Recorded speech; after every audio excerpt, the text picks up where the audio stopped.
Well, as I said earlier, Mexico and Argentina are asking the UN to facilitate for their countries and, of course, some other poorer countries better access to COVID-19 vaccines.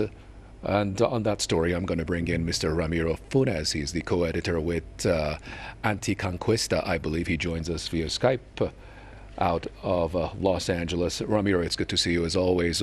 What can you tell us about this? What's your contribution to the panel? What we're seeing around the world is a global war on the poor, on the oppressed people of the world who don't have access to healthcare, to money to afford a vaccine. We see a microcosm of this happening in occupied Palestine, where the quote-unquote Israeli government gives Palestinian people access to vaccines. We're seeing this in the sense of the major countries like the United States, the European Union countries, not wanting to share vaccines and other medicine with countries in the global south that are hurting. Right now, across Asia, Africa, and Latin America, millions of people are out of jobs, are dying from COVID-19, are completely suffering from this pandemic. And the technology is available for countries like the United States, the European Union, to share the vaccine, to bring this with other people around the world. And the fact that they're keeping it for themselves just shows that the problem is the profit motive, the global capitalist system. This handful of countries, they don't want to save humanity. And thankfully, we have countries like Iran, like China, like Russia, that are trying to bring this to the poorest and most oppressed people around the world. But I think what we're seeing is really a war against the poor, and this is a biological war being carried out in the form of not allowing the vaccine to be given to all.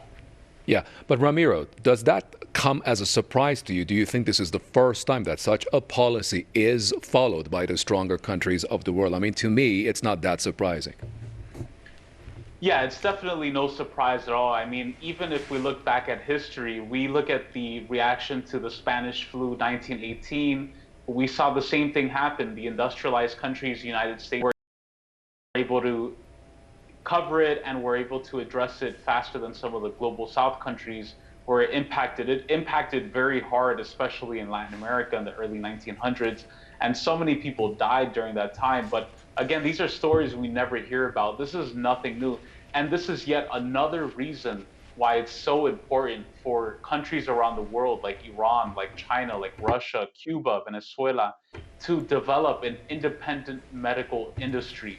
Because once we have independence as global South nations, when we're able to develop our own vaccines, our own medicines, and not have to rely on Europe and the United States, we won't have to live this over and over again. And I'm definitely not surprised, but I think it's a wake-up call for people around the world who want a new world order, who want a new system that's not dominated by Wall Street and London, to begin to invest in an alternative medical industry that favors the interests of poor and working class people in the global South.